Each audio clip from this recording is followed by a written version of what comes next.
leadership and culture. Today we have people from Grant Thornton joining us to share their story on what they're doing within leadership and culture to improve social mobility. And from ourselves, obviously, we'll be talking about our stance and what we'll be looking at when it comes to leadership and culture and driving that social mobility. So there'll be a few people, I imagine, entering as the call goes on. So initially, if I just do a little bit of etiquette. As always with these things, I think many people are very familiar nowadays with webinars. So if you can all remain on mute while we're in the main session, and obviously then when you go out into the breakout rooms, clearly, we want to hear from you. Please use the chat box. So if you'd like to put your name and your company in the chat box to at least start us off and get an understanding of who's in the room, that would be brilliant. But also any questions as we're going along in the main session, it'll be from ourselves and then Grant Thornton, and hopefully we'll have some time for a couple of questions at that point. If not, then obviously we can take them to the breakout rooms. And this webinar is being recorded, the first session of this. So we obviously then can share it out to individuals who've not been able to get on because it was a sold out event. But everything obviously that's discussed in the breakout rooms isn't, but we will be using that to form the checklist that we've sent out for those these types of things. So for individuals who haven't joined us on one of these masterclasses before, we'll be covering leadership and culture today. We've already covered outreach, hiring, and we've done one on apprenticeships. So if you haven't attended those, then feel free to go to our website, which is socialmobilityworks.org, and you can actually listen to those webinars. But the reason I raise that point now is it's just so you're aware of, we will be covering leadership and culture today. So the Grant Thornton case study, they won't be covering what they're doing in outreach or in hiring other than just to kind of tilt their hat to it. The bulk of what they'll be talking about is what they're doing in leadership and culture. Then we'll talk a little bit about what we got from yourselves from the poll, but then obviously we'll go into the breakout room so we can talk about what you're currently doing and how we really can accelerate a change in this space. So as often is the case, we like to at least set our stall out so individuals understand what we mean by social mobility. And for us, it's about the link between a person's income, an occupation, and that of which their parents did. So it's, in other words, it's about assuming that your background doesn't actually determine your future. And obviously, given the impact that the whole globe is feeling at the moment, it's even more a case for us to drive a change in this space. Now, with so many of you on the call today, and for those that may have attended our sessions before, we all know that you are all about driving diversity, and you know that as a business, this is clearly something that will help you succeed. We pulled out some great statistics from the evidence that we've gathered through our own research.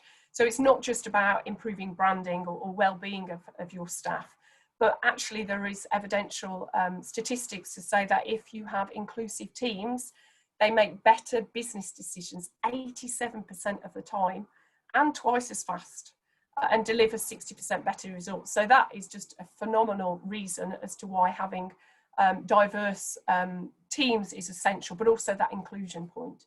And there's another point here around about law schools, in the fact that actually individuals coming from state schools are actually more likely to be in the top percentile of performers.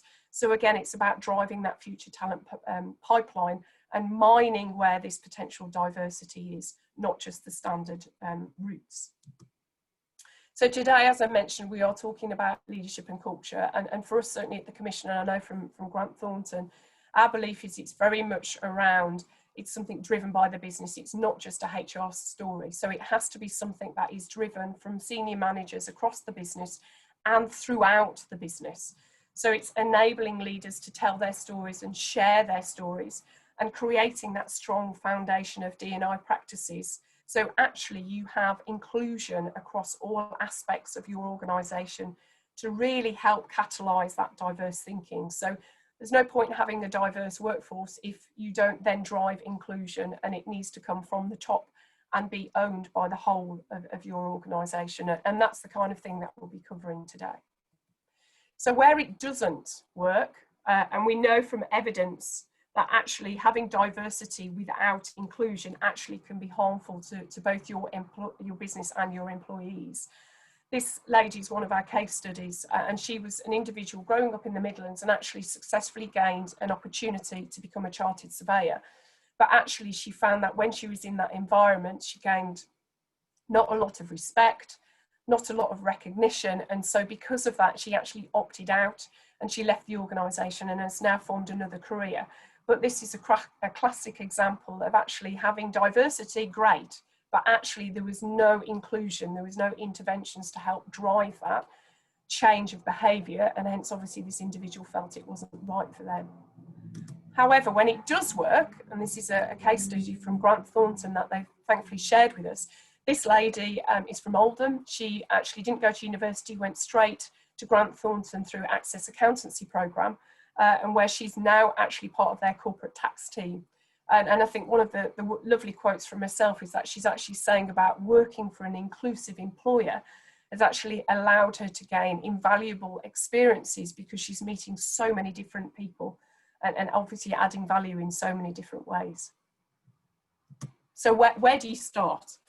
And I think often in our masterclasses, we've talked about the fact that, you know, it's not just about having a senior leader on the board and doing that. It's actually having an opportunity for you as an organisation to evolve and understand that this isn't going to happen overnight. But crucially, and certainly it's something that here at the Commission we talk a lot about, it's about understanding. So where you can gain that data understanding, whether it's through qualitative and quantitative, but understanding your current position around diversity when it comes to lower socioeconomic individuals. Once you've got that level of understanding, you then can start to co-create these interventions to help drive behaviour. So again, it's not a HR-led intervention, it's something that you in your business are leading on and creating. And then it's all about experimenting. So you don't need to get it right first time. You don't have to roll it across your organisation first time. Pilot it in different areas and experiment to see what's right. And actually, once you then start to understand, actually that's working because you're continually looking at your data and assessing, you then can start to drive it at scale and do that continual evaluation piece. And all of this is great when you're actually looking at proven research that we ourselves do or other players in the market do, such as Sutton Trust. So you then can start to look at actually what the research is saying, what your own data is saying, so you can actually start to maximise this change in leadership and culture. But this is obviously a lot of theory. So now we wanted to talk to you a little bit about what it means to the people and the touch points. So imagine an individual, a lady called Debbie here. So for us, she has had a great experience with her current organisation. She did great outreach. So she's got a lovely, warm feeling of the business that she's joining, and she's had, you know, a great recruitment process. But actually, similar to the case study we mentioned, when she was actually in the organisation, she actually feels that she's being overlooked from certain clients because whatever that reason is, we don't know the details. She believes it's maybe through to accent bias. But actually her feeling now, having had such a positive experience, is now starting to be one where she doesn't feel so included. So again, this is about her touch point and a potential decision as to whether you're going to lose this talent. It's not just about the individual. So here we have an example, Lewis, who again had a great experience at the start of his journey in the outreach space. But actually, once he then started working for the organisation, it was actually his mum, who was a cleaner for one of the suppliers to his company, actually didn't have great terms of condition. So he was actually really disappointed that the organisation that he felt was all about diversity and inclusion weren't actually influencing their supply chain. And that was something obviously that now has made him consider his future in this organisation. So that's a different type of touch point. And then alternatively, you have someone like Tom, who actually has had a great positive experience. So he's part of a mentoring scheme, so he's got a lot around training and development in that side. His company talks a lot about how they openly talk about social mobility and have statistics. And he knows that as a lot of his team are actually starting to become allies, D&I allies to help drive this inclusion. So these are just some examples of the people and the different touch points throughout the organisation that actually are affecting their thought process when it comes to that inclusion into the companies. Now it's about thinking about, when you then start to look at the interventions, what can have a positive impact on behaviour, but also what has the adverse impact. So we talked about Debbie. Now, Debbie obviously had that point where she felt she was being overlooked. So actually their organisation looked at bringing in D&I targets, which were owned by the managers, but they collectively created that concept with leaders across the organisations and managers. And actually now Debbie's manager is a shining example of how he is very inclusive. So that's a positive change in behaviour. Lucy's, we talked about his mom. And again, he's learnt now actually how his organisation is working with their supply chain to make sure they have more inclusive contracts for their employees. So again, that has helped him with how he felt about the organisation. On the flip side though, where Tom was having a really positive experience, he heard about a number of colleagues who were becoming D&I allies to drive inclusion. Now this is a great example where evidence shows that individuals who are from non-dominant groups are actually more likely to face daily digs or microaggressions. And in the case of Tom, actually he heard a number of his peers talk about helping out the poor kids. So actually how that positive intervention has now suddenly changed because maybe of how those individuals were engaged or the communication around it. And obviously this then starts to erode the feeling of inclusion. So for us at the Social Mobility Commission, it's around almost these three big chunks. So you have the leaders and your organisation. You've got the colleagues and then your D&I or HR community. And for us, it's about celebrating your workforce, because clearly, given the statistics we talked about earlier, about 87% of the time you get better decisions if you've got diverse workforce. It's about celebrating this and celebrating your workforce and making sure that your leaders at a high level are talking about D&I, not just as a buzzword, but actually they talk about the importance of it and the rationale as to why an organisation is doing this. And a great way for them to do this is actually demonstrate this commitment through targets and set accountability. And this can be done throughout the organisation, and it's something obviously that then can be done publicly. And by doing this, you then already start to normalise the conversation around socio-economic diversity. So you can start to hold listening sessions and people feel more open to talk about things, especially if senior leaders are listening more than they talk, which makes me smile. But obviously then off the back of that, it's about creating these networks and running events. So it's not just something that your D&I and HR community can do. It's not just something that the leadership do. Actually, it's these three, almost like a Venn diagram of three types of individuals coming together to actually really start to drive the inclusion piece when it comes to D&I. Now, that's enough from me. So I'm now going to hand you over to Grant Thornton, who they can talk a little bit more about how they put a lot of this into practice. Thank you. Thank you, Nina. Welcome, everybody. I even see a few familiar names on the call, although I can't see faces, so that's always a bit odd. But my name's Jen Barnett. I head up inclusion, diversity and wellbeing for Grant Thornton.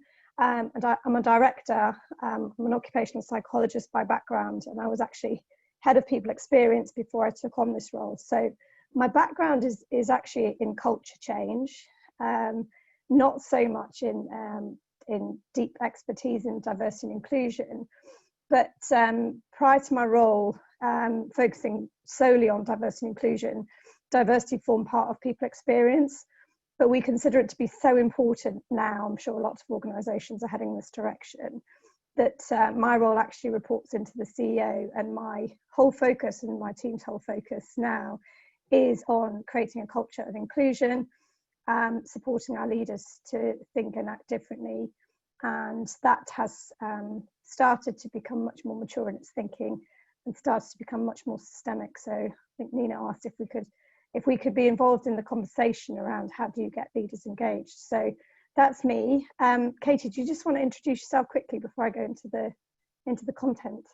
Yes, thanks, Jen. Hi, Katie Nightingale. So I work with Jen. I work within the business consulting team, so I'm more client facing. So my role is sort of lead on the D&I, supporting our clients through their own journey, basically sharing kind of what we've been doing in Grant Thornton internally as well. My background is I've been in industry for the last 20 years within HR and L&D roles, so across different sectors. So it's great to kind of come into the consulting space and kind of share my experience, particularly having been head of early careers in construction before, and social mobility in particular was a key thing for us in terms of really supporting that and bringing that forward. So that's me. Thanks, Katie. And I don't think I have any control of the slides. So whoever does, please could you move on to the next slide? Thank you. That's very kind. So in terms of our journey, I'm going to keep this really brief, and I'm going to talk about the key touch points. I'm obviously really happy to take questions, etc., if I haven't gone into it in enough detail. But in terms of Grant Thornton, we actually started focusing on social mobility about 6 years ago within our firm. So we were one of the early adopters, if you like, of the importance of social mobility. And we actually were #1 on the Social Mobility Index in 2017. And we were awarded Organisation of the Year in 2018 as well, and we had a Queen's Award for Social Mobility Services, Social Mobility. So we started our journey very, very early, and we actually looked at the importance of it. And when Nina asked me to sort of look back on where we started and how we started, it really got me thinking about why this was so important in terms of the roots of our firm. But social mobility is very close to a lot of our leaders' hearts, and we had a CEO at the time, we've now changed CEO, but we had a CEO at the time who had a personal passion around social mobility. So she had a really strong vision for what she wanted to achieve, and she was the person that drove the accountancy profession to start looking at this as a profession-wide issue, as opposed to it just being something that Grant Thornton were tackling on their own. So I think that was one of the key points, is that she was very much a driving force behind this, both for our firm and also for the profession starting to look at this more broadly. So we started to influence the sector by saying that, you know, in order to provide greater access for opportunities, in order to look at things differently, we absolutely need to start doing this together. And we need to start offering work experiences and access accountancy to help people from lower socioeconomic backgrounds to progress. And one of the key things there was that our CEO at the time actually became a patron of that group and led that group to look at things differently across the sector, which is much more mature in its thinking now, 5 years later. But certainly from the start, it was looking at this as an industry issue rather than just a firm issue. I think what we also did at that point is we weren't really, you know, Sasha realised that she couldn't do this on her own. So it was the importance of getting all of the board sponsoring the agenda on board with it, and looking at the opportunities around it. And actually, you can talk about the commercials of this. We know that diversity of thought is a very commercially compelling reason behind it. But a lot of our board and our partners just believe it's the right thing to do. So there hasn't been really a need to persuade in terms of a commercial argument as much. It's more about what can we do in our role as leaders to help to make this happen. So that's been the approach that we've gone with. And actually what we did right at the start was we focused on aligning this to our sustainability strategy as well. So we looked at things like outreach programs, we looked at things like refugee programs, and we aligned a lot of the work we were doing around sustainability to this agenda as well. So it became a much more holistic approach to how we were doing business. One of the first things we did in 2014, and this was an industry first, we were quite bold. We're not actually afraid to make quite bold decisions around social mobility. We didn't know at the time if this was going to work. So we removed academic qualifications from our entry requirements for our trainees. And anyone that knows the accountancy world would know that this was quite a bold move, because we before required people to have A-level results at either A or B level, 2-1 degree. And that had always been the case. And actually what we found was that people from Russell Group universities were more likely to attain that. And people attending Russell Group universities tended to have higher socioeconomic backgrounds. So in order to remove the barriers to entry, we actually removed academic qualifications. Now, at the time, there was a bit of, should we, shouldn't we? That's quite bold. But we decided to do that. And I think now all other industries in our sector have gone down a similar route. Certainly a number have followed up in our footsteps, because what we've realised, and we've done some research since then, is it had absolutely no impact on people's ability to pass their exams. So we were using an entry requirement that wasn't actually necessary for people to be successful. Another thing that we're fairly famous for that we did right at the start was we partnered with an organisation called the Bridge Group. Some of you may or may not be familiar with the Bridge Group, because we wanted a very, very detailed data-driven approach. So we wanted to understand what the barriers were, and we wanted to partner with an organisation who was able to do that very thoroughly for us. And that Bridge Group data gave us some really good insights into what we needed to do to shift behaviour and change the way that we did things. And we had the Bridge Group present that data at a number of partner meetings. So we were very open about what that data told us, and we were able to make some decisions on the back of that based on what some of those conclusions were. And as a result of that, we revised our recruitment and our training processes. So, for example, we looked at aligning the trainee recruitment process and took out a number of barriers around some of that process and some of the ways in which we actually recruited people. So not only did we remove academic qualifications, we realised that the actual way we recruited people, like through assessment centres, wasn't very diverse, and it was advantageous to people from higher socioeconomic backgrounds. So we revised all of that. We created a number of mentors and support processes around our training procedures at that point as well. And we offered a whole package of support that enable people to develop regardless of socioeconomic background. So it was positive action that we put in place to help people to overcome some of those barriers that existed. And we just some examples of some of the recruitment changes. I just saw that as a question that came in. We've used AI in our digital interview process to remove any bias. We have blind CVs now, so we take off any personal data in regards to individuals, so that people are making less bias. We basically try to remove the bias from the system as much as possible. And we always keep this as part of a board agenda. So we have a board sponsor for we have 6 diversity characteristics that we focus on at Grant Thornton. Social mobility is one of those, and we have a board sponsor who progresses the agenda. He's a patron on the Access Accountancy group. He speaks regularly externally, and he's a champion for change around social mobility. So we keep it very much front and centre of the board's agenda.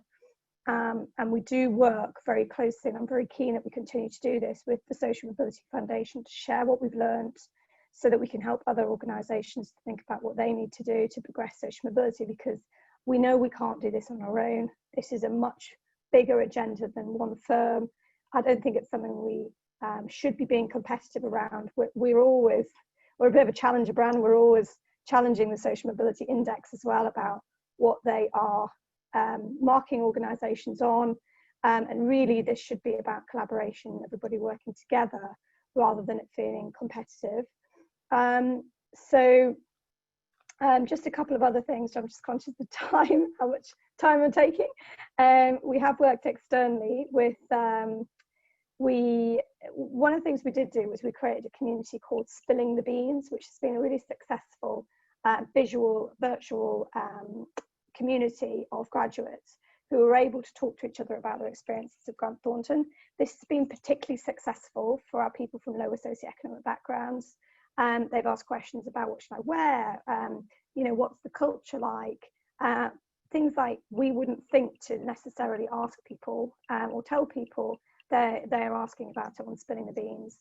And then in terms of the work we're doing more recently, and this links a lot more into what Nina was talking about in terms of culture, we have started to work on intersectionality, because we know that we tend to think of diversity in strands, don't we? We tend to think of it as single issues, but actually social justice is complex, and we are all complex humans, and we do, a lot of us have intersectional needs that make us unique. So we've started to look at what's the impact if you're lower socioeconomic background and you happen to be Black.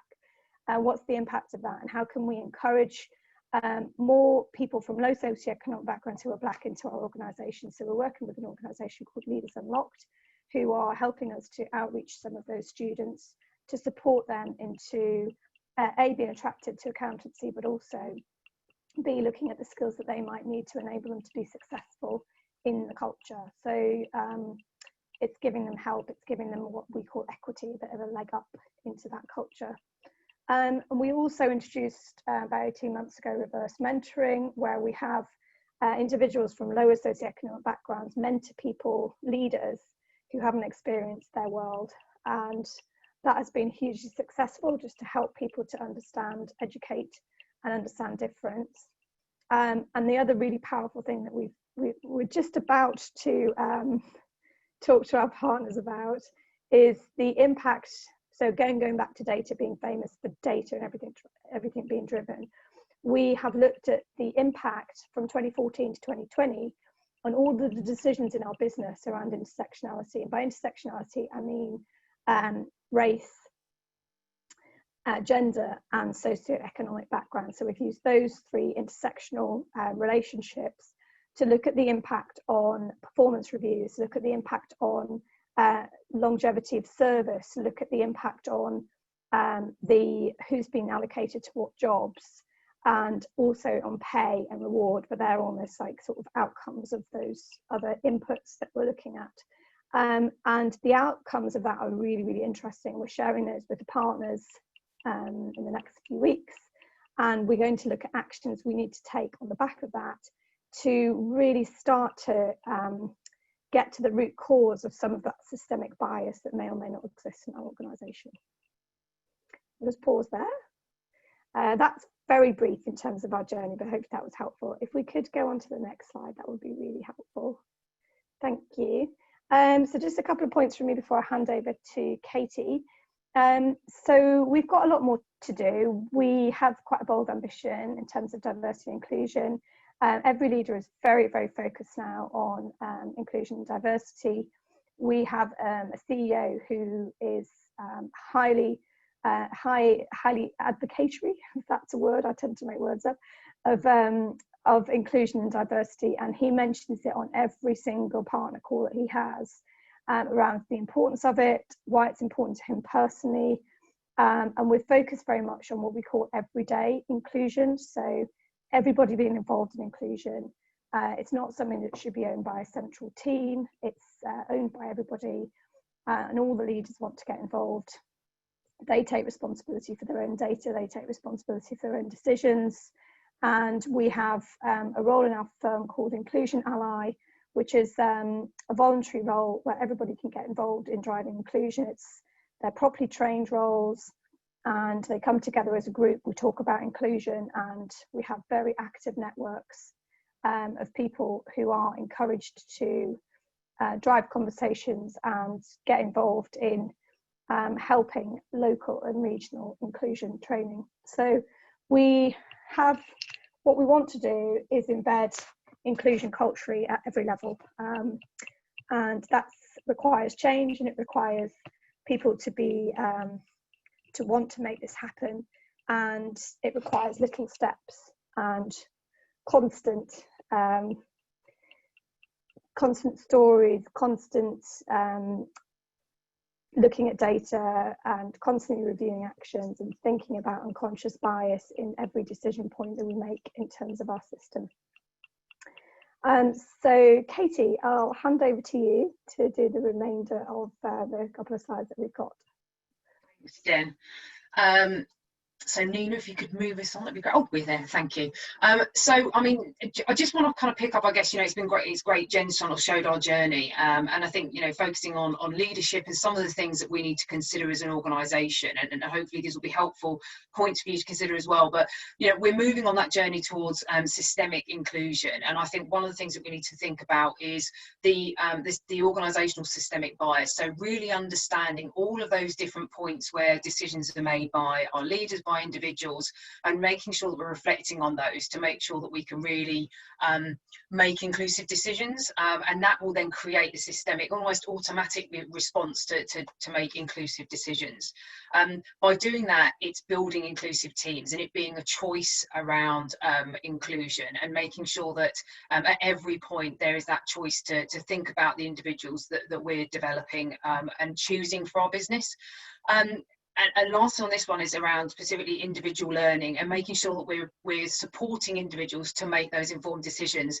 That's engaging people to talk and share and really understand our individual experiences and what we do in terms of our policies and our practices and how they really kind of impact on those individuals. So those are just some of the things that we're reflecting on, and really think about how we can move the organisation to sort of that systemic inclusion. If you want to move on to the next slide for me, thank you.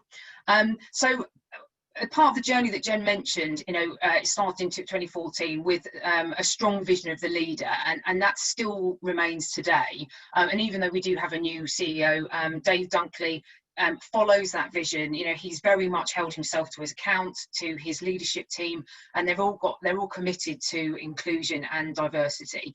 And I think the key is making sure that there's that connection and that understanding about what that truly means to everyone. So you know, we have a strategy and we constantly review that, we get feedback on that, and he is committed along with his team to help him implement that, because he can't do it alone. And I think we've mentioned that inclusion isn't just about one leader or a group of leaders, it's about everyone coming together but creating an environment that enables people to do that. And Jen mentioned about having board sponsors for all areas of diversity, and truly getting involved in the discussion and helping enabling the voices to be heard. And that's certainly what I've seen, you know, in the year that I've been at Grant Thornton, is the activity and the noise, in a good noise, that's going on around this piece. So that continued commitment and that continued, I guess, passion that we're seeing from our leadership team in this space makes it really easy to continue that work going forwards. If we could move on to the next slide. So what are some of the lessons along the way? You know, our journey certainly hasn't been bump free, but I think there's been some great progress, and there's things that we can continue to learn from. But some things that we probably picked out that Jen and I kind of wanted to share with you is, and again, probably repeating it again, but it's so important, that inclusion isn't just the responsibility of leaders. You know, every individual has a part to play in this, but the leaders can provide the environment that will enable people to kind of think about their own impact on inclusion every day, by feeding back and sharing what's going on in their lives and others and their teams, and also providing just that autonomy to make the decisions at a local level that's right for teams and right for individuals. Often social mobility can be focused very much on about attracting that talent into the organisation. And when I go out and talk to clients, often it's like, you know, what can we do to kind of create a diverse talent pool? Where can we attract them from? How do we do that?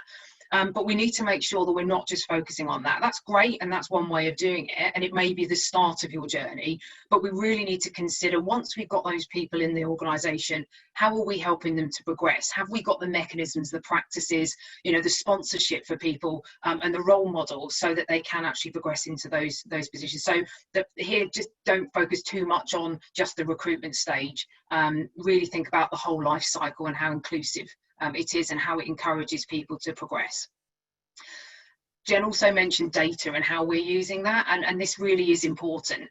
We really need to understand, you know, what our organisation looks like, what it's made up of, where we've got areas of resistance, or we've got barriers to progression, and we really then need to make the informed decisions based on data. So it's data-driven decisions is really key. And again, that's where, when we're talking to our clients, again, when they're saying, look, you know, we've made this decision, we're doing this, we're doing that, it's like, okay, so where's the evidence to show that that's the right thing for you to do at this point, and that's what your employees or prospective employees are wanting from you in terms of you as an employer. One thing that Jen has said, actually, and I think this is so true, and I mentioned this on a webinar I was on yesterday talking about this, is really important to hold your nerve. If you're at the start of your journey, then it does take courage to kind of move these things forward, but don't be put off if you do have a bump in the road. Take stock, review what's going on, get feedback, and then again, be brave to move forward in this space, because it will pay dividends, as we're seeing, and hence why we're sharing our journey, so that hopefully you can kind of see that there are things out there, and organisations like the Bridge Group, and obviously the Social Mobility Commission, who can support you. You're not out there on your own having to do this, and I think if you need to kind of start doing that business case for inclusion, diversity, social mobility, and you need to get leaders on board, then actually reach out and get the advice from people who have done it before, who have got a real kind of understanding of what will help that. And I think onto the last slide, please, Nina. Thank you. So just a couple of things, I think, if all you're going to do, and some of the things that we would advise, is think about, the importance of your inclusion strategy linking to your business strategy. It needs to be owned by your CEO. And as we've mentioned, Nina mentioned it, Jen mentioned it, it's not just an HR initiative, and often it can just be at the door of the HR professional, but it really does need to be owned and led by the CEO. Get leaders involved, get them involved early. They need to be there, visible. That visible leadership is really important, and build that trust across the organisation, particularly if you're at that stage where you're asking people to give personal data to get that view. Really important that trust is there. Normalise the conversation, start telling the stories. So we shared one of our stories of our people in terms of how, supporting that mobility has really kind of impacted them. And I think stories are really powerful. So, use those and share them often is what I would say. Get people involved. Again, don't just do it yourself. Make sure the momentum is there. Keep the conversation going, and create that environment that allows people to kind of have those conversations in an open and honest way. Data, we've mentioned this as well. Two things here, we will use an annual disclosure document as part of what we do, which everyone fills out. Part of that data is collecting a number of bits of data which focuses on someone's sort of background, which will give us an idea of the mix that we have in our organisation, so that we can really understand, are we kind of moving where we want to in terms of providing that opportunity. So that data is really important, and we can really start to target what we're doing for best effect. And lastly, I guess on this point is that often people think, oh, well, I haven't got budget, I haven't got the resource to do this. Well, you don't need a huge budget, and you don't need to start with a huge big bang. Start small, prove the concept, see the value, and it really does start to kind of snowball from there. So, I think there's plenty of things, be brave, just take one step at a time, access your colleagues around, different organisations, to be able to support what you're doing. So there's quite a few things that hopefully that's food for thought for you. And I just wanted to bring Jen in just to kind of with her final thoughts on this journey. Oh, thanks, Katie. And I hope that was helpful, everyone, and really happy to take questions. Just finally, though, I think the one thing I would say, this is about leadership and culture. Inclusion is a choice, and what I mean by that is that one of the most important things to do in all of this is to get leaders engaged from a personal perspective in what it means for them. Now, that could be social mobility, it could be gender, it could be ethnicity, but what people are they surrounding themselves with? What books are they choosing to read? How are they becoming more awake to diversity and inclusion as a really important part of their leadership style? And I think when you can start to see that transformation, it will happen one leader at a time in your organisation. But it's really about giving the choice back to those individuals, and taking it one step at a time. So hopefully that was useful, and I'll pass back over to, I think it's Nina now, isn't it? So it is. Thank you very much, Jen, and thank you, Katie. I believe that we may have a question to throw to yourselves. It's not directly related to leadership and culture, but we did have a question around what recruitment changes you made, if you're happy to share a bit more insight into your recruitment side of things, Jen or Katie?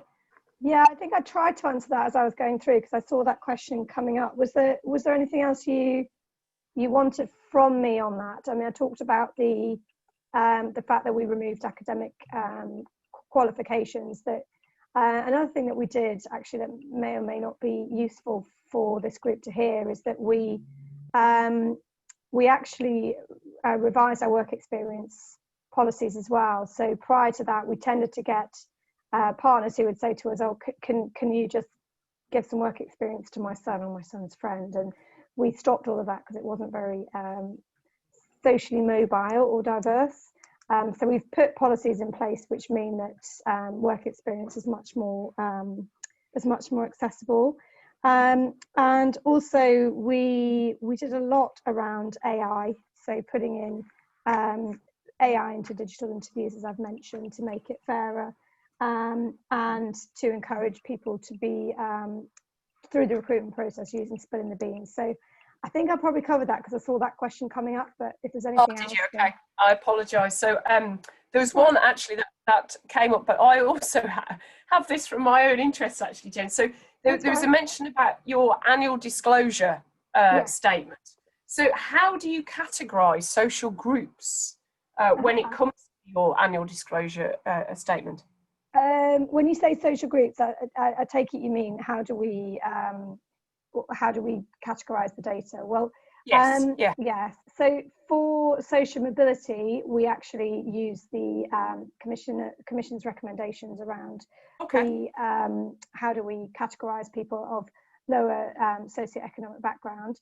So there are a number of questions we ask, and to be honest, when we first started asking them, people were like, "Why are you asking me this? Why are you asking me if my which school my parents went to, or whether I was eligible for free school meals, or that's nothing really to do with you." But actually, when we explained that this was about helping us to understand the socio-economic background of all of our people, we've gradually had more engagement in completing that data. So we had to be very open about why we wanted it.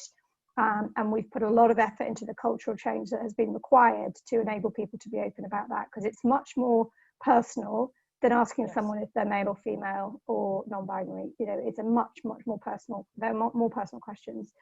And then so we've done it that way, and we've also published stories from our partners about their socioeconomic background, so that they can see that leaders are quite happy to share and be open about it. So it's trying to encourage everyone to be open about it. But we didn't get there straight away. Thank you, Jen. Thank you for sharing. And thank you again for you and Katie for your whole case study. I think the message that we were talking about bringing leaders to the party as well as your people, and it not being a HR agenda, and those touch points, I think, came across from what we were saying, but also from your own story. So thank you for that. Pleasure. So before we go into our breakout rooms, I obviously...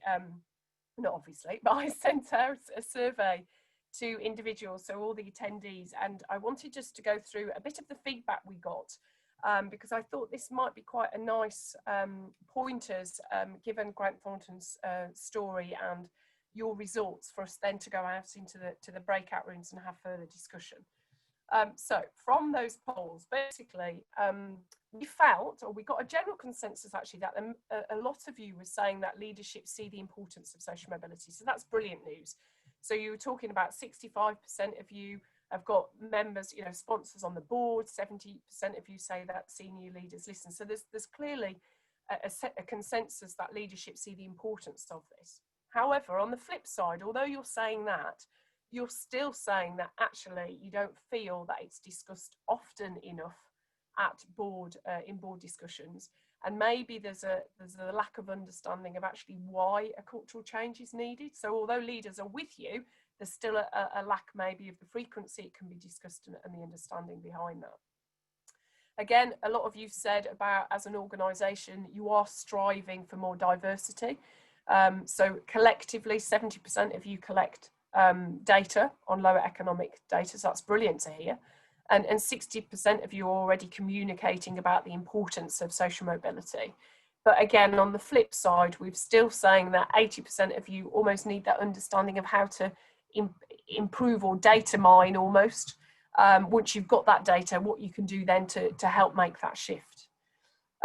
With regards to your colleagues, you're saying again that you're seeing your colleagues are committed in this space, and 65% of you have got active allyships, or 55% of you are running internal events. But equally, what you're also saying is that you feel that 85% of you that there needs to be more understanding of socio-economic diversity across your business. And those are, so it's almost a juxtapose. So although there's a lot of movement of it being a good thing across leadership, the organisation, your colleagues, there's still that almost that granularity of understanding the data, why you need to do it, what does it actually mean, and actually the frequency of the conversation. So what I'm hoping now is going to happen is that my colleague will be sending us into our rooms. So we'll all have a facilitator in our rooms, and we've got a good half an hour to 35 minutes now to have a discussion about what the barriers and blockers are that you're finding at the moment to help drive a diverse workforce. And so I'm hoping, obviously, the conversation we've had with Grant Thornton and yourselves sharing these thoughts over the survey will help drive that conversation. So Anya, if you could send us off into our breakout rooms, that would be brilliant.